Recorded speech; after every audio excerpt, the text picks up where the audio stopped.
अब एक महीना में आप 7.8 करोड़ लोगों का डोर टू डोर कर लें, ये थोड़ा सा मुश्किल सा लगता है। अभी तो 2024 का लोकसभा चुनाव हुआ है, नई सरकार बनी है, तो क्या नई सरकार जो बनी 2024 में वो फेक वोटर्स के आधार पे बनी है? अब तो विपक्षी पार्टी ये कह ही सकती है कि देखिए हम तो कह ही रहे थे, अब आरजेडी भी मान रही है कि वो जो चैप्टर था जिसमें लालू यादव बिहार के मुख्यमंत्री थे, राबड़ी देवी बिहार के मुख्यमंत्री थे, एक लंबा बड़ा चैप्टर बिहार का, वो काला अध्याय है। अब कहां से कर पाते? उनका अपना दावा है कि मेरे पास पैसे की कमी नहीं है। यही एक सवाल है जिसका प्रशांत किशोर मुझे लगता है सटीक जवाब नहीं दे पाते कि भाई पैसा कहां से आ रहा है। क्या बिहार विधानसभा चुनाव से पहले चुनाव आयोग बिहार में खेल करने जा रही है? जी हां, ये इस वक्त का सबसे बड़ा सवाल है। चुनाव आयोग ने बिहार में डोर टू डोर वेरिफिकेशन की शुरुआत की और इसको लेकर के इंडिया गठबंधन के सभी बड़े नेता एक मंच पर आए। उन्होंने सवालों की झड़ी चुनाव आयोग के लिए लगा दी है, उनकी तरफ सवालों की झड़ी उछाल दी है। तो क्या बिहार विधानसभा चुनाव से पहले चुनाव आयोग पर एक बार फिर से वही सब आरोप नत्थी होने वाले हैं जो दिल्ली में हुए विधानसभा चुनाव के समय उस पर लगे थे और महाराष्ट्र में हुए विधानसभा चुनाव के बाद से लगातार चुनाव आयोग पर वो सवाल लग रहे हैं? इस पर चर्चा होगी। आरजेडी की तरफ से थीम सॉन्ग लॉन्च किया गया है। इस थीम सॉन्ग में क्या नया है? इस थीम सॉन्ग से एक ऐसा मैसेज निकल रहा है जिससे आरजेडी ही असहज होने वाली है और जिससे विपक्ष की पार्टियों को एक मौका मिल जाएगा आरजेडी के नेता तेजस्वी यादव और लालू यादव को घेरने का। इस पर भी चर्चा होगी। प्रशांत किशोर की भी चर्चा होगी। प्रशांत किशोर जो बिहार में कह रहे हैं उसमें कितनी सच्चाई है, उनके दावों में कितनी सच्चाई है और बिहार में जो पैसा खर्च कर रहे हैं वो कहां से आ रहा है? प्रशांत किशोर की रैलियों में जो भीड़ आ रही है क्या वो वाजिब भीड़ है या कैमरे से की गई कलाकारी है? इस पर भी बात होगी। आखिर में बात होगी भारतीय जनता पार्टी पर भी। बिहार विधानसभा के चुनाव में भी पार्टी क्यों देश के प्रधानमंत्री नरेंद्र मोदी के ही सहारे दिख रही है, इस पर चर्चा होगी। सालों से बिहार की सत्ता में भागीदार रही बीजेपी के पास एक भी ऐसा नेता क्यों नहीं है जिसको लेकर के पैन बिहार एक एक एक एक पुकार हो, पैन बिहार जिसको लेकर के चर्चा हो, जिसकी पहचान पूरे बिहार में हो।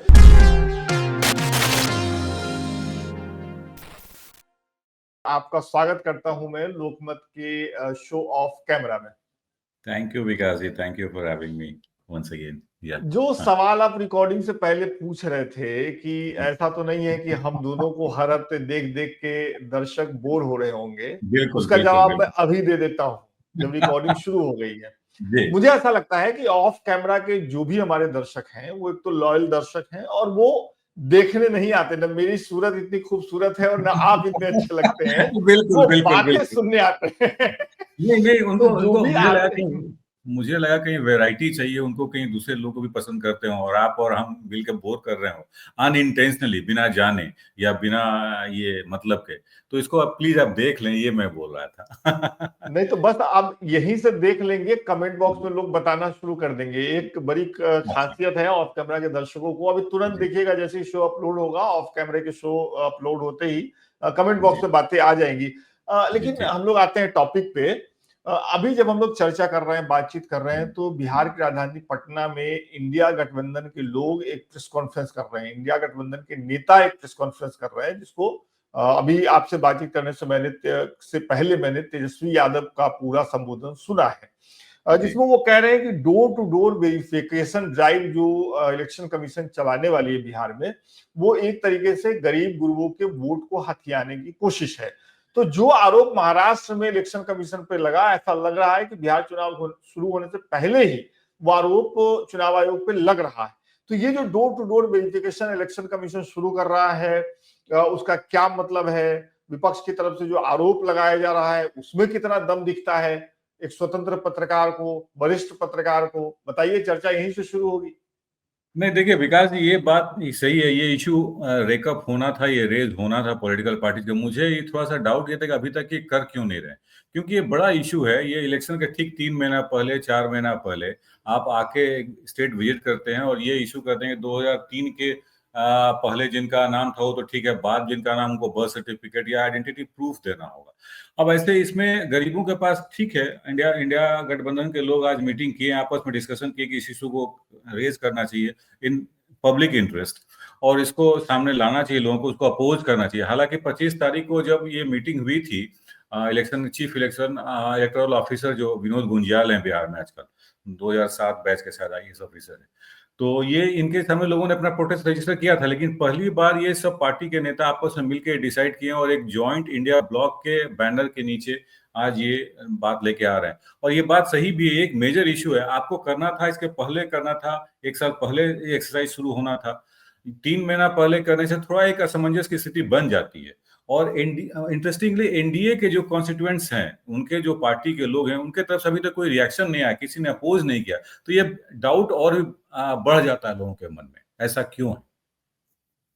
लेकिन लेकिन ये एक जायज सवाल भी है। हो सकता है आपने चुनाव आयोग की तरफ से कुछ प्रेस कॉन्फ्रेंस हुई होगी, बातचीत हुई होगी, उनको भी सुना होगा, तो शायद अब थोड़ा और विस्तार से जो मेरे डाउट्स हैं वो क्लियर करेंगे कि ये अभी तो 2024 का लोकसभा इलेक्शन हुआ है, बिल्कुल उसके पहले विधानसभा के चुनाव बिहार में होते रहे हैं। तो ये अचानक से जो ये डोर टू डोर वेरिफिकेशन की बात हो रही है, या एक सर्टेन समय के बाद जो वोटर लिस्ट में जिनका नाम जुड़ा उनको कुछ एक्स्ट्रा डॉक्यूमेंट देने होंगे, अपने आप को वेरीफाई करवाना होगा, इसका मतलब क्या है? चुनाव आयोग की तरफ से इसके लिए क्या दलील दी जा रही है अमरनाथ जी? चुनाव आयोग ने ये कहा कि फेक वोटर्स जो हैं उनको हम लोग डिलीट करेंगे, उनको लिस्ट से हटाएंगे। लेकिन पॉलिटिकल पार्टी जो अपोजिशन, जैसे ममता बनर्जी ने काफी पुरजोर आवाज कल से उठाना शुरू कर दिया। उनका कहा था कि एनआरसी का एक वर्जन है और जानबूझ के जो रूलिंग पार्टीज हैं वो ऐसा कर रही हैं ताकि एक गरीबों को हटाया जा सके, डिलीट किया जा सके वोटर लिस्ट से और उनका उसका बेनिफिट मिले। इनका एलिगेशन ये है, चार्जेस ये है अपोजिशन पार्टी का। महाराष्ट्र में उन्होंने ऐसा किया है और बाकी जगहों पर वैसा किया और बिहार में भी वो रेप्लीकेट करने जा रहे हैं। तो ममता बनर्जी कहना था कि बिहार एक झांकी है, मेन टारगेट वेस्ट बंगाल है, जो शायद ये बंगाल में आने वाले दिनों में पुरजोर तरीके से करने वाले हैं।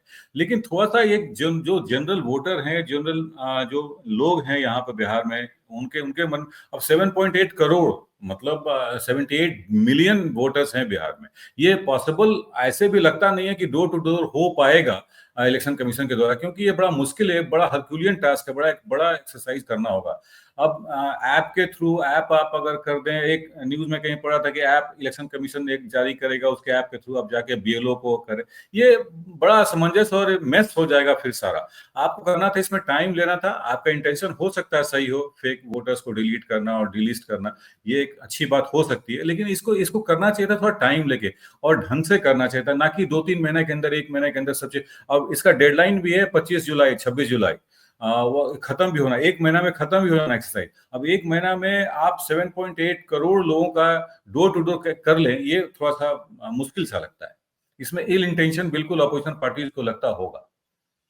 और एक एक एक जो स्वाभाविक, मतलब स्वतः आम से आम समझ वाला व्यक्ति भी जो सवाल पूछेगा वो है कि अभी तो 2024 का लोकसभा चुनाव हुआ है, नई सरकार बिल्कुल बनी है, तो क्या नई बिल्कुल सरकार जो बनी 2024 में वो फेक वोटर्स के आधार पर बनी है? और ये ड्राइव चुनाव से पहले सिर्फ बिहार में क्यों की जा रही है? और ये जी, सबसे बड़ा सवाल तो यही है, चुनाव आयोग को बताना पड़ेगा कि भाई लोकसभा चुनाव से पहले इस तरह की ड्राइव क्यों नहीं की गई पूरे देश में? बिल्कुल बिल्कुल, यही यही अपोजिशन पार्टीज का ये ग्राउंड भी है कि इसको एक समय लेकर करना चाहिए था। 24 का इसका मतलब ये था कि 24 का लोकसभा इलेक्शन को आप बिहार में, एटलीस्ट अगर आपको लगता है कि नहीं बिहार में ही वो एक्सरसाइज शुरू होना चाहिए, और उनका ऐसा इलेक्शन कमीशन कहना है कि वो बाकी स्टेट्स और यूटीज में भी ये होगा समय आने पर। लेकिन स्टार्ट आप बिहार से, बिहार में इलेक्शन है, आपको पता है कि 3 महीने के बाद इलेक्शन है, 1 महीने का समय है। तो ये इसका मतलब ये कि 2024 का जो लोकसभा का इलेक्शन हुआ वो बिल्कुल फेक वोटर्स के थ्रू इलेक्ट हुए हैं लोग, और उसको आप डिलीट किए, फिर से रिविजिट किए। इसका नाम भी दिया स्पेशल, सॉरी स्पेशल रिवीजन कुछ करके इसका नाम जी। दिया है, महत्व गणना मत। अब ये बड़ा मुश्किल है करना कि 1 महीने के अंदर आप डोर टू डोर कर पाएंगे, चाहे आप कितना भी मैन पावर यूज कर लें और गैजेट्स यूज कर पाए।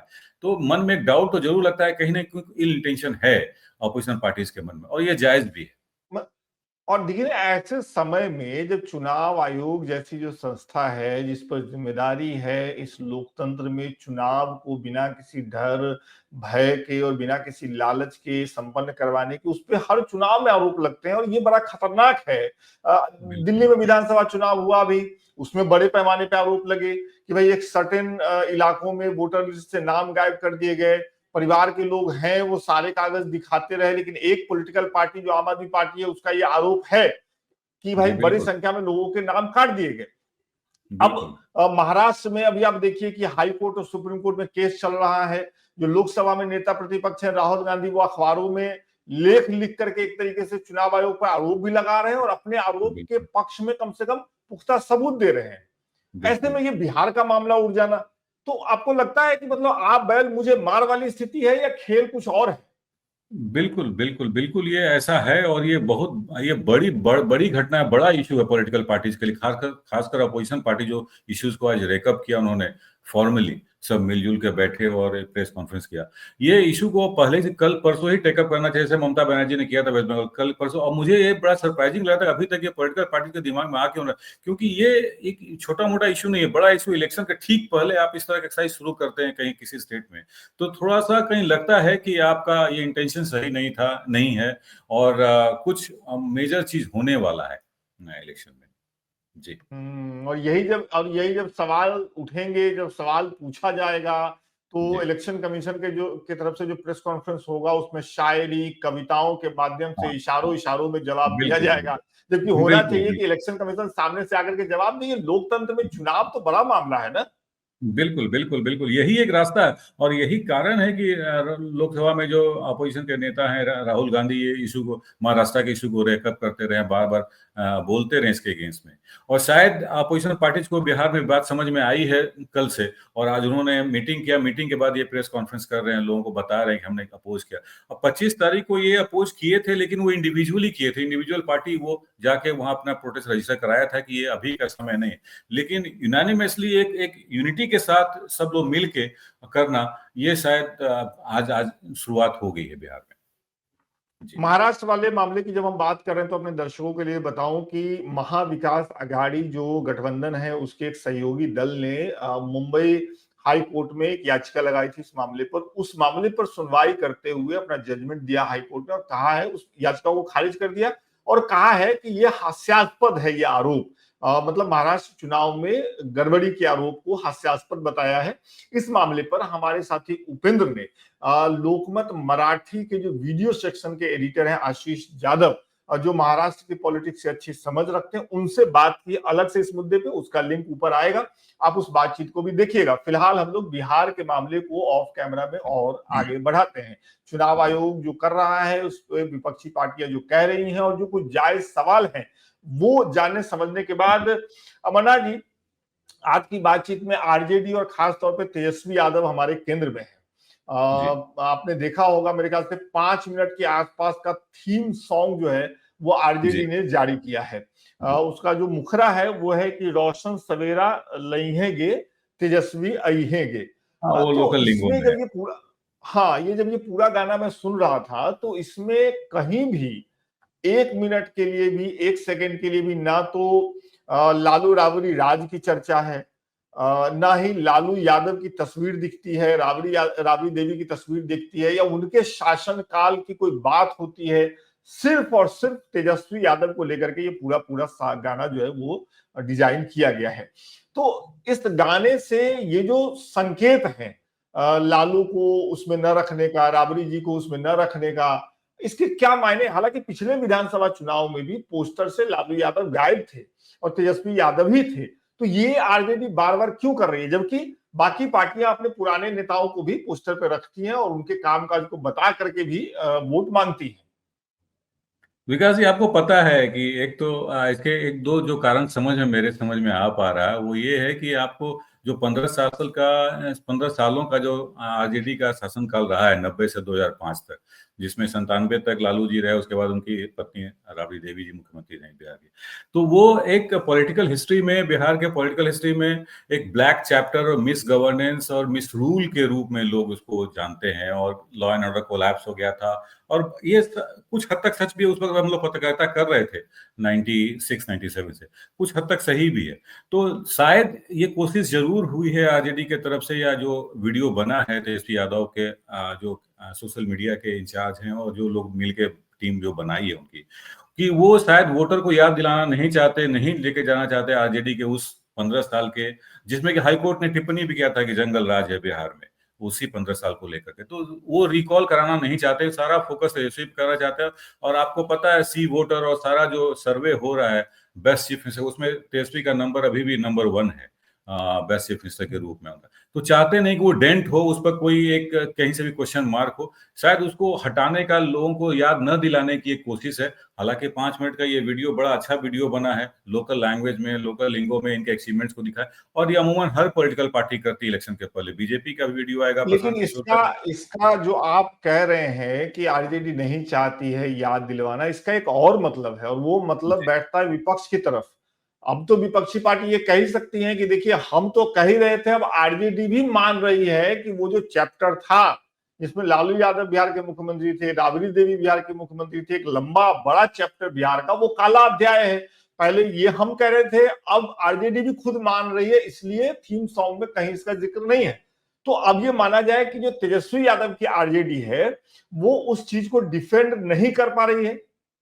बिल्कुल बिल्कुल। लास्ट इलेक्शन 2020 के इलेक्शन में भी अपोजिशन पार्टी ने ये चार्ज लगाया था कि पोस्टर पर लालू यादव नहीं है, बाकी लोगों का नहीं, तेजस्वी यादव ही सिर्फ दिखते हैं हर जगह। तो चार्ज तो इलेक्शन के समय पॉलिटिकल पार्टी एक दूसरे पर लगाते रहती हैं, और आरजेडी की तरफ भी लगा था, आरजेडी ने भी बीजेपी और जेडीयू की तरफ लगाया था। तो ये चार्जेस, काउंटर चार्जेस होते रहते हैं इलेक्शन के समय में।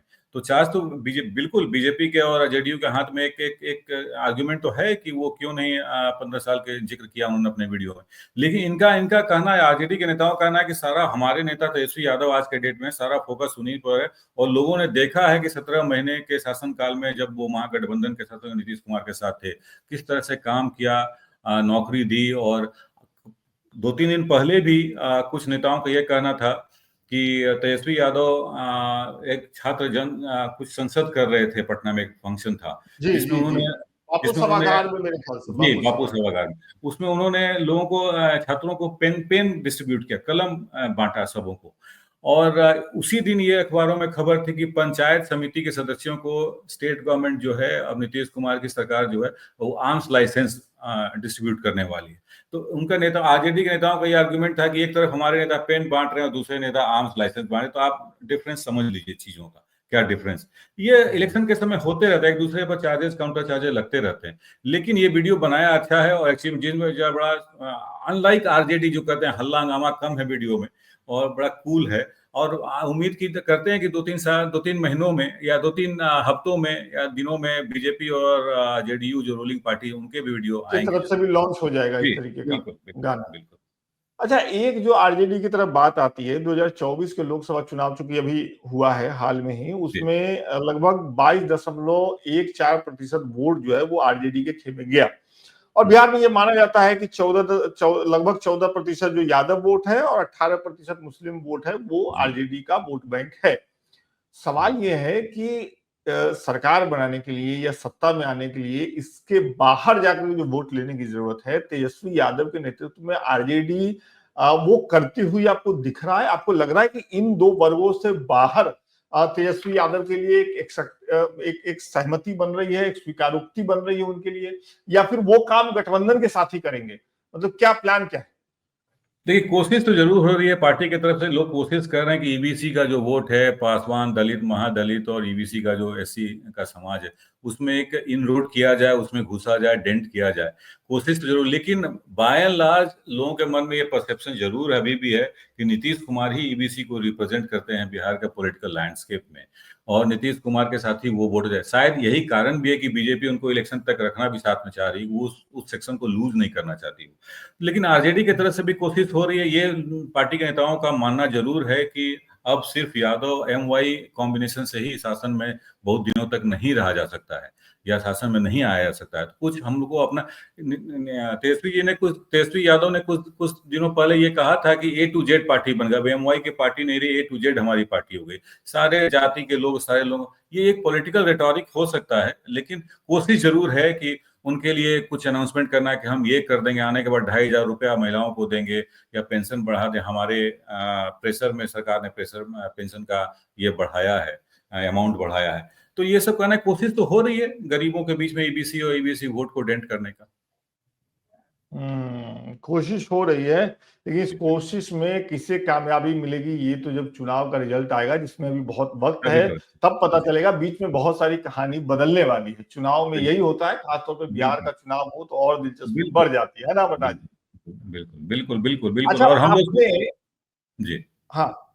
नहीं, हम लोग स्टोरी भी करते हैं, पॉलिटिकल इनपुट पर ही करते हैं। जब इनपुट किसी तरह का मिला तो वो स्टोरी हो गई, लेकिन इलेक्शन में कब क्या बदल जाए ये कहना बड़ा मुश्किल है। किस पार्टी का लॉयल्टी किधर चला जाए, किस गठबंधन की तरफ, ये कहना बड़ा मुश्किल है। लेकिन आज के डेट में जो इनपुट है उसी पर स्टोरी की जाती है। अच्छा, आपने जहां तक मुझे याद है 95-96 के आसपास आपने बताया था कि आपने जर्नलिज्म की जी। शुरुआत कर दी थी बिहार में बतौर रिपोर्टर, बतौर जुझारू संवाददाता। तो मैं आपसे जानना चाहूंगा कि पहला इलेक्शन आपका कौन सा था जो आपने कवर किया था ग्राउंड पे जा करके, मतलब जिसमें थोड़ा गांव वाँव घूमे होंगे, गए होंगे बूथ वूथ पे, लोगों से बातचीत की होगी, उसका थोड़ा संस्मरण बताइए, मतलब अपना अपनी याद बताइए अपने पहले चुनाव कवरेज की बिहार में।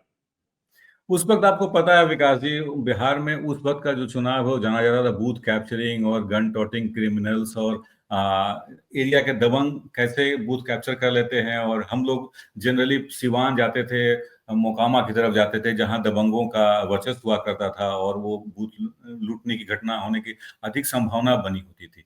लेकिन 2000 का एक इलेक्शन था जब पहली बार आउटलुक मैगजीन में हम काम करते थे उस वक्त। तो उस वक्त के लिए घूम रहे चारों तरफ, कुछ इस तरह की घटनाएं भी होती थी और लेकिन पुलिस भी एक्टिव नजर आती थी। एक एक घटना मुझे याद है, जहानाबाद में हम लोग घूम रहे थे और जहानाबाद में अचानक से किसी बूथ पर हल्ला हो गया कि यहाँ पर किसी टीवी चैनल में चल गया कि बूथ कैप्चरिंग की घटना हो गई है। और गंगवार साहब जो अभी एडीजी हैं, वो एसएसपी हुआ करते थे जहानाबाद के, उन्होंने रश किया 5 मिनट के अंदर। उन्होंने कहा कि सबसे पहले यहाँ से बूथ से पत्रकारों को हटाइए क्योंकि इन्होंने ही हाईलाइट कर दिया, देखिए कहाँ किसी तरह का बूथ कैप्चरिंग की घटना हो रही है। और काफी बस भर भर के पुलिस का री इन्फोर्समेंट होने लगा वहां पर और एक माहौल बन गया और काफी रोड पर वो दौड़ते हुए नजर आए। अभी कुछ दिन पहले उनसे मुलाकात हमारी हुई थी उनके ऑफिस में। मैंने उनको याद दिलाया था कि आप तो उस वक्त काफी एनर्जेटिक थे और दौड़ रहे थे रोड पर। तो हंसने लगे, कह रहे आप लोग जो न करवाएं, रोड पर दौड़ा दिया, आप लोग गांव में भी दौड़ा देते हैं। तो एक खबर चल गई थी। तो इस तरह की घटनाएं हुआ करती थी और ये घटनाएं हुआ करती थी कि मुजफ्फरपुर में बूथ कैप्चरिंग हो गया, वहां काफी गोली चली, छोटन शुक्ला और अंकुर शुक्ला गैंग हुआ करता था उस वक्त। और सिवान की घटना आपको याद है, शहाबुद्दीन साहब वहां पर थे। लोग डर से बात नहीं करते थे शहाबुद्दीन के अगेंस्ट में। लोग कहते थे कि वहां दीवाल के भी और रास्ते रास्ते पेड़ों के भी यहाँ कान हुआ करते थे और कोई डर के मारे साहेब का नाम नहीं लेता था। साहेब ही बोलते थे लोग वहां पर शहाबुद्दीन साहब को। तो हम लोग अमूमन इन्हीं जगहों पर दौड़ा करते थे। कभी लकीली कुछ लाइव मिल गया तो मिल गया, अदरवाइज हम लोग तो लिखने वाले थे, देखा लोगों से बातचीत की और स्टोरी करके चले जाते थे। लेकिन ये दिलचस्प जरूर उससे। है ये लेकिन ये जरूर ऐड करना चाहेंगे विकास जी, काफी इंटरेस्टिंग हुआ करता था पत्रकारों के लिए वो बिहार का चुनाव। अब थोड़ा डल हो गया, ये जरूर अंतर हम फील करते हैं। आज ए जर्नलिस्ट ये डल हो गया क्योंकि अब कोई इंटरेस्टिंग बीट्स नहीं मिल पाता हम लोगों को। जी कहानी नहीं मिल पाती है। जी जी, और बिल्कुल बतौर बिल्कुल। बहुत बतौर पत्रकार आप हमेशा कहानियों की तलाश में रहते हैं। कहानियों की तलाश में रहते हैं हम लोग। जी ठीक है। अभी अभी वाले चुनाव पे लौटते हैं। अभी सीट शेयरिंग को लेकर के बात हो रही है, महागठबंधन की जाहिर तौर पे बात कर रहा हूं मैं, और उसमें ऐसा दिख रहा है कि जो सीपीआई की तरफ से राष्ट्रीय महासचिव डी राजा की भेंट हुई है और वो 24 सीटों की मांग कर रहे हैं। पप्पू यादव हालांकि वो ऑथराइज नहीं है कांग्रेस के लिए बोलने के लिए, लेकिन वो लगातार 90 सीटों की बात कर रहे हैं।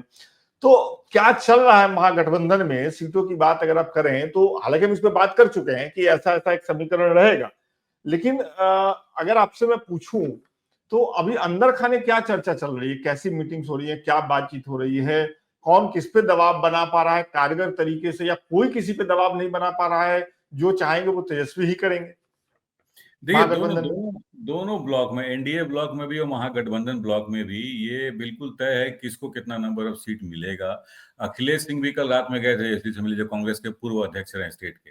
वो भी कल रात में गए थे तेजस्वी से मिलने के लिए। उन्होंने निकलते ही कहा कि हमारे मुख्यमंत्री महागठबंधन के फिर तेजस्वी तो कौन होगा, आप लोग बताइए, आप ही नाम कुछ बताइए उसमें से कौन सा होगा। लेकिन ये कोई दिक्कत नहीं, हमारे यहाँ नंबर ऑफ सीट्स किसको कितना लड़ना ये सबको पता। अब एक पब्लिक परसेप्शन लोग जरूर बनाते हैं कि भाई 60 सीट हमको चाहिए, जैसे मुकेश सहनी 60 सीट की डिमांड कर रहे हैं, 20-22 सीट का कम्युनिस्ट पार्टी कर रही है। तो ये पब्लिक परसेप्शन बनता है, बनाया जाता है लोगों को दिखाने के लिए, वोटर्स के बीच जाने के लिए कि हमने इतना सीट का डिमांड किया था। लेकिन मोटा मोटी ये पता है कि कितने सीटों पर किसको लड़ना है और कहाँ कहाँ से लड़ना है, बल्कि कैंडिडेट्स भी कौन होगा। अगर वहां आपका कैंडिडेट आपके पार्टी का वीक है और हमारा कैंडिडेट वहां मजबूत है, तो आपके सिंबल पर वो लड़ाने की कोशिश भी चल रही है दोनों तरफ से। ये कोशिश भी चल रही है।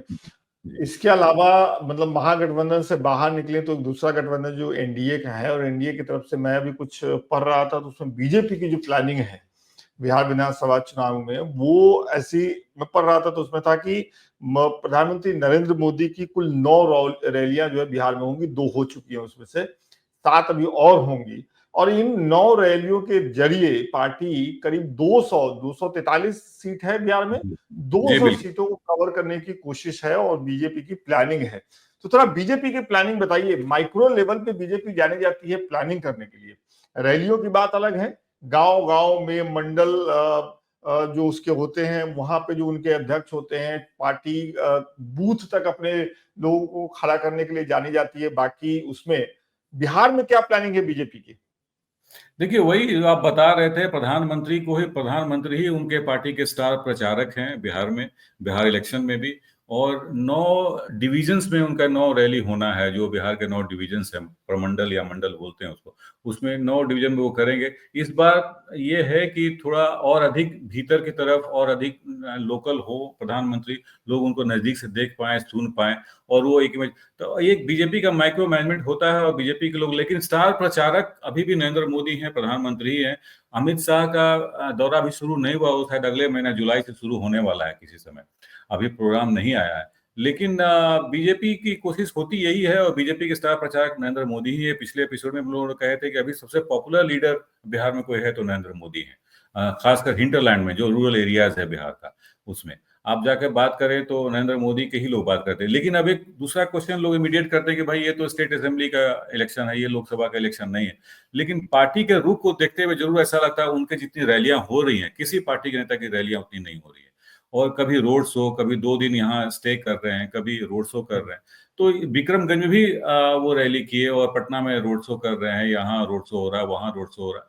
तो ऐसा लगता जरूर है कि बीजेपी की तैयारी चल रही है, और उस पर वो इम्प्लीमेंट भी कर रहे हैं। बाकी पार्टीज को देखते हुए जो अपोजिशन ब्लॉक, इंडिया ब्लॉक के नेता उस ढंग से अग्रेसिव नहीं है, और वो ग्राउंड पर नहीं नजर आ रहे हैं जिस तरह से बीजेपी के लोग नजर आ रहे सवाल यहीं पे एक और उठता है हैं। जी कि जन सुराज के जो प्रशांत किशोर हैं, हालांकि उनके बारे में हम लोग बातचीत कर चुके हैं, और वो उनके बारे में एक मोटा मोटा असेसमेंट लोगों का ये रहता है कि वो बीजेपी पे उतने हमले नहीं बोलते हैं जितने वो महागठबंधन को या नीतीश को टारगेट करते हैं। लेकिन जी एक चीज और एक बात जो प्रशांत किशोर ने उठाई बीजेपी को लेकर के, वो ऐसा लगता है कि बीजेपी पर चिपक गई है। वो ये है कि भाई आप राज्य की सत्ता में भी हैं, विधायक भी आपके हैं, आप लगातार नीतीश के साथ अगर कुछ दिन छोड़ दे तो आप सत्ता में रहे, केंद्र में भारतीय जनता पार्टी के ज्यादा सांसद जीत करके जाते हैं, 2014 से तो लगातार ही भारतीय जनता पार्टी केंद्र के शासन में है। लेकिन इसके बाद भी जो डेवलपमेंट की बात होती है या सुविधाओं की बात होती है, तो वो प्रशांत किशोर कहते हैं कि भाई बाकी राज्यों में बुलेट ट्रेन चलाते हैं आप, बाकी राज्यों में रैपिड रेल चलाते हैं आप, बिहार में आते हैं तो कुछ पैसों का जिक्र कर देते हैं। तो एक तरीके से आप गरीब मानते हैं बिहार को।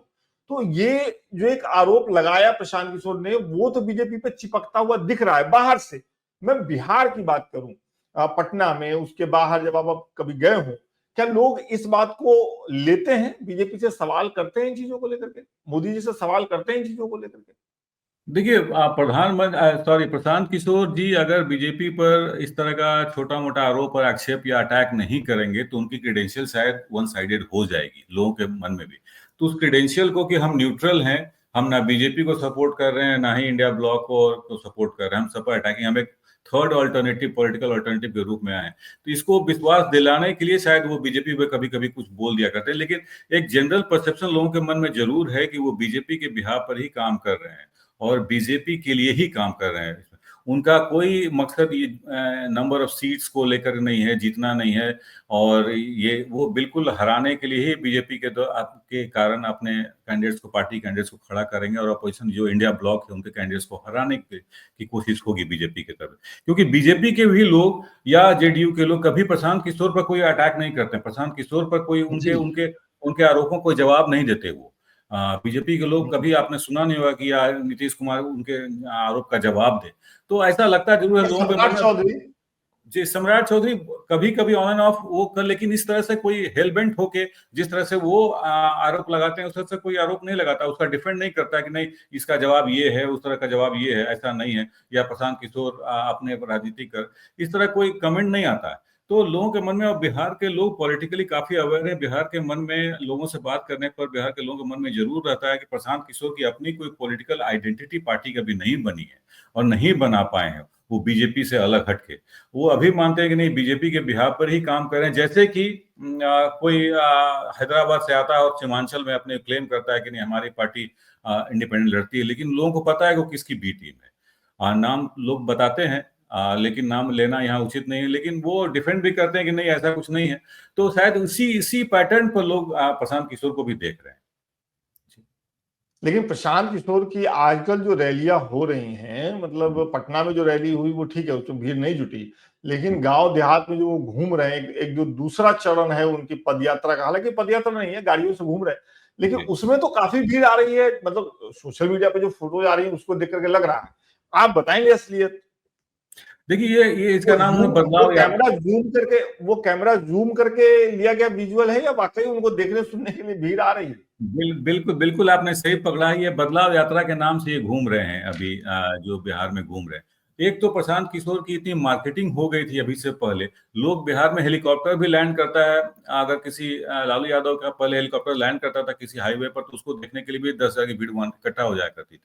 तो बिहार में जरूर ये है कि प्रशांत किशोर घूम रहे हैं तो लोग पीछे पीछे घूमते हैं। और कुछ तो कैमरा का भी कमाल है, जो कि हमने जब जिस दिन वो पार्टी का 2 अक्टूबर 2022 था शायद वो दिन, या 24 था, पार्टी को फॉर्मली अनाउंस कर रहे थे कि जन स्वराज पार्टी हो गई है पटना के वेटनरी कॉलेज ग्राउंड, उस दिन मैं वहां था।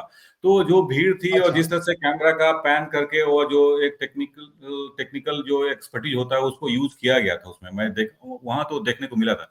लेकिन हाँ, ये बात जरूर है कि प्रशांत किशोर के पास रिसोर्स की कमी देखने को नहीं मिलती, और प्रशांत किशोर के पास जो एडवर्टीजमेंट का तरीका हो सकता है मैक्सिमम वो यूज कर पाते हैं। वो अब कहाँ से कर पाते, उनका अपना दावा है कि मेरे पास पैसे की कमी नहीं है और मैं 7-8 स्टेट्स में मुख्यमंत्री में पैसे है मेरे पास, लेकिन वो पैसा कैसा है, क्यों है, कब है, कहाँ से आया, ये कोई क्लैरिटी नहीं है। लोग जरूर मानते हैं कहीं ना कहीं से ये फंड किया गया, तो रिसोर्स की कमी नजर नहीं आती उनके पार्टी में।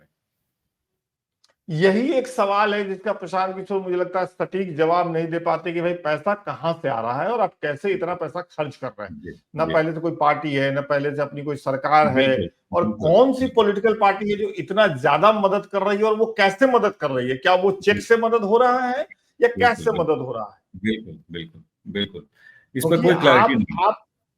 आप ब्लैक मनी लगा करके बिहार को बदलने की बात कर सकते हैं, बिल्कुल कर सकते हैं, लेकिन आप गांधी जी की फोटो लगा के गांधी जी के किए को तो नहीं दोहरा सकते हैं, अगर आप मतलब साधन गलत इस्तेमाल कर रहे हैं तो। बिल्कुल बिल्कुल बिल्कुल इसका बिल्कुल। जवाब मुझे लगता है चुनाव से पहले प्रशांत किशोर को देना चाहिए। लोग उनके जानना समर्थक चाहते हैं, बिल्कुल लोग जानना चाहते हैं, हाँ, हाँ।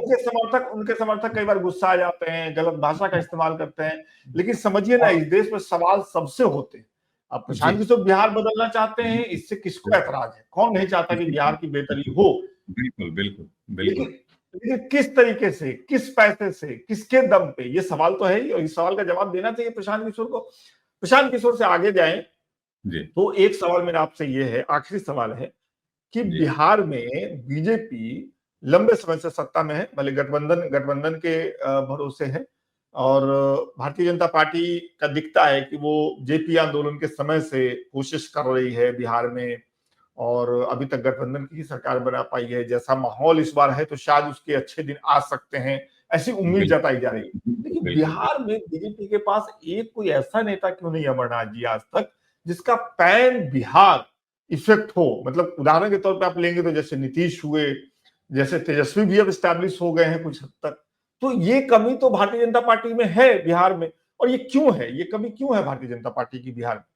क्या कारण देखिए देखते हैं विकास, इसके पीछे? देखिए विकास जी, क्राइसिस ऑलमोस्ट हर मेजर पॉलिटिकल पार्टीज की हुआ करती हैं कि जो फाउंडर नेता होते हैं उनके अलावा कोई सेकंड लोगों को लोग राइज या उनको आगे बढ़ने नहीं देते।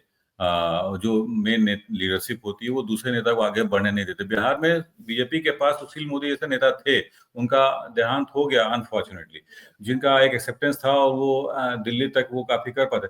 लेकिन बिहार का जो स्टेट यूनिट है बीजेपी का, आपस में फैक्शनलिज्म इतना अधिक है, आपस में ग्रुपिज्म इतना अधिक है कि हर नेता का अलग अलग अपना ग्रुप बना हुआ है, आपस में खींचतान काफी है। तो इस कारण से भी कुछ नेता उभर के सामने नहीं आ पाए। अब एक इलेक्शन जैसे नजदीक है, कुछ नेताओं का मार्केटिंग हो रहा है कि भाई अभी हम डिप्टी सीएम है, नेक्स्ट मेरा स्टेप सीएम ही है, तो उनका माचो इमेज बनाने का कोशिश और ये। लेकिन मुझे एज ए जर्नलिस्ट नहीं लगता कि बीजेपी इतना बड़ा गैम्बल करेगी, इतना बड़ा रिस्क लेगी किसी और नीतीश कुमार को खड़ा करने का, क्योंकि उनका पॉलिटिकल क्रेडेंशियल कोई बहुत, मैं सम्राट चौधरी की बात कर रहा हूँ, कुछ लोग उनका नाम ले रहे हैं, लेकिन वो पहले आरजेडी में थे, उनका क्रेडेंशियल कोई नीट एंड क्लीन नहीं रहा है, उनका पॉलिटिकल क्रेडेंशियल भी डाउटफुल है। तो बीजेपी कोई ऐसा रिस्क लेने के रिस्क लेगी ये मुझे पता नहीं है, लेकिन लेना नहीं चाहिए उनको, नहीं चाहेगी। और बीजेपी इसलिए भी जानी जाती है कि अचानक से किसी नेता को किसी भी पता चला खगड़िया अररिया से लाके किसी को खड़ा कर दे कि ये सीएम कैंडिडेट है हमारे हैं और लोगों ने सीएम बनाया है। और आपको पता है इसके पहले डिप्टी सीएम खगड़िया से आते थे, वो अररिया से आते थे, वो बना दिया गया था उनको, किसी को पता नहीं था कौन कहाँ से आएंगे और किसको डिप्टी सीएम और सीएम बना दिया।